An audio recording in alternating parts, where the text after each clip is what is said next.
Welcome to the AI Weekly Roundup. I'm Jeff. And I'm Nate. All right, let's jump right in, man. We got 5 things to talk about and then a rapid fire round. So, big raise at OpenAI. I guess I'm wrong, or the investors think I'm wrong, that OpenAI will be the sacrificial lamb of the AI bust that is impending. 122 billion is huge from a valuation standpoint. What do you think? I don't know if you're wrong. I mean, I think it's just so much hype about this market. There's a lack of investment in SaaS. There's a lot of money that's moving towards this market, and there's only a few frontier models, right? Yeah, I do notice. I mean, like if you look at Amazon's investment, it's contingent on an IPO or an AGI milestone, which I think is elusively defined. NVIDIA and SoftBank put in a lot of money, but that's circular, right? It's like, here, I'll give you $30 billion, but you're going to invest it back in my business. Right. Yeah, I don't know. I mean, this is interesting. I know that they're gonna push for that. I still think they're getting their butt handed to them by Claude, and I think Google is still the 300-pound gorilla in this space. So it's going to be hard for them to make this, but maybe there's enough market for everybody. I don't know. No, I agree with you. I think that also the Amazon thing is kind of interesting because, in my mind, at least, Amazon is saying, let's make sure that you can stop subsidizing all of us, right? We're all benefiting from that right now. And if we paid our fair share of what the tokens and the compute actually costs, we'd all have a different view on how much we use AI. So I think Amazon's doing a smart hedge of their bets there. Yeah, that's a smart way to do this one because it'll protect them a little bit on the downside for sure. Yeah.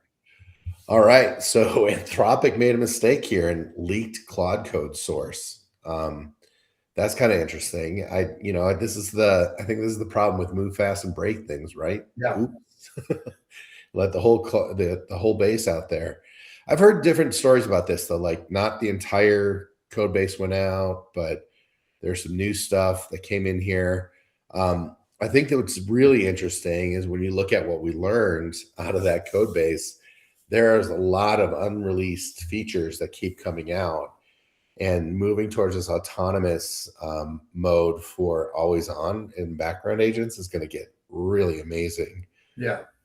As this thing goes forward, but part of me thinks this is marketing. This was, I don't know, was it real or not? That's a good question. That was my knee-jerk reaction. I was like, oh, another brilliant marketing move. Look at all the stuff that we have going on here. Didn't realize, oh, nope, it looks like authentically. But yeah, it's I saw some other good memes, like, oh, they're using OpenClaw, it took over, and released everything. So I think the thing to focus on here is beyond, okay, security process. Hey, everybody, you got to really think about this and what you're handing over to Claude and any of the frontier models. What have you been putting in there that's personally identifiable, or is about your finances or your passwords or what have you, is truly, oh my gosh, look at how much stuff they're working on, right? Yeah. This is probably just the smallest sliver of the things that we're getting visibility into. I agree. And this world just keeps getting more and more interesting and amazing to me. I built my team over the weekend, and I've had so much fun working with my chief of staff and the rest of the team this week. It's amazing how much more productive I got this week. It's incredible. Absolutely. And what terrifies me is that a year from now we'll laugh about that. Like, remember when we used to build teams? Yeah, remember Ellie? Yeah, that's funny. God, I hope not. I love Ellie. She's awesome. Keep them around. I got to teach you how to use her too. Absolutely. NVIDIA unveils Vera Rubin AI platform. So NVIDIA is getting in their own game, right? This is a little bit of like, I don't know how to put it, like the ice cream guys saying ice cream's good for you or something like that, right? This story relates to one of the next ones coming up with Apple. And this is kind of where, Apple talked about this a while back, and where I assumed we'd all be, and maybe this will still happen, just massively doubling and tripling our investments in Apple, right? It's the combined chip with everything. It's the full meal in the hardware that you buy from us. So it's, yeah, this is kind of getting interesting, and I wonder what this will make Apple do. Yeah, I mean, I think you're right. This is the beginning of, it being embedded in the hardware that we use everywhere. But we're certainly firmly, I think this signals more than anything else, we are firmly in the agentic period of this growth, right? And that, again, I'm just excited by it. It's just so much fun to work with that and have these agents everywhere, all that kind of stuff. And it feels like it happened to me in the last 6 weeks, that we moved from like AI and a prompting mechanism to, hey, we all have agents now. Yeah. Crazy. And then the other thing that sparks is just keeping an eye on it, is quantum compute. And as much as I have dug into quantum compute, like I'm just a sales guy, right? So I can get so much of it and then just don't understand so much of it. But friends in the industry, and they, we start showing benchmarks like this and how much stronger these chips and this processing power is getting when quantum comes online. Whatever that is. Some people say 3 years from now in a workable form, 10 years from now, whatever. It's just going to make this stuff look ridiculously slow. And then, I don't even know what the world looks like after that. I think quantum is going to be huge when it comes online. It's going to be incredible. Like, we're going to make so many leaps forward in every aspect of our world when that happens. I think the other important part of this story is this memory and bandwidth piece. Right. So we're getting massive improvements in like processing power and energy usage and, intelligence per compute minute out there. And so we sit there and we talk about this energy shortage and all this problem that's going on with energy. And I feel like with improvements in how efficient these chips are and how efficient these things are running, that's almost becoming a non-issue. Yeah. And it's solving itself in many ways. We talked about that a couple of weeks ago when like one of these topics was the energy usage and the crisis behind that. And I think we both agreed, free market's going to figure this out. There's going to be so much money in figuring out how to make energy efficient uses of this that it's going to happen. And it's already starting to happen. Yeah, for sure. For sure. This next one surprised me. So Apple partners with Google to put Gemini in Siri, which, okay, first off, desperately needed. Siri is horrible. Yep. Especially now that you're working with so much better AI every day. But this is really weird. Apple and Google in a partnership, to me, it's kind of interesting. You think this is genius, or is this like a mistake on Apple's part? What do you think? I feel like this is, I'll call it genius because I just, anytime I've ever questioned Apple, they come out ahead, like at some point in time. Yeah. But the angle, I think, to me was the first thing I went to is that privacy story, that fourth bullet, right? Is like, this is Apple and this is Google. Like how do they resolve their fundamental differences? Right. And that aspect of it. But again, I think it fits into like what Apple has been saying for years, which is, we envision a world where all of you have your own powered inside your house, your own AI, right? Yeah. This is your own AI server, essentially. So how do you take the power of what Google can do? And then, my hope here is that Apple says we can figure out how to keep it all private. Well, and yeah. And I think Apple's going to be one of the big winners of this without actually having to get into AI. If you think about like what happened with OpenClaw as well, Apple's memory and the way that it handles memory and the way it builds its machines is just so much more efficient than putting something like OpenClaw and agents on a PC. Yep. And so that's why you can't get a Mac Mini or even a Mac Studio right now for at least a month. I know, I just bought a Mac Studio because I need more compute power, right? And I went yesterday and I can't get it until mid-May. There you go. Yeah. Right. But I think if I had money to invest, I'd be putting it in Apple right now. Yeah. For sure. Not that that's investment advice, by the way. That was my own personal move. Exactly.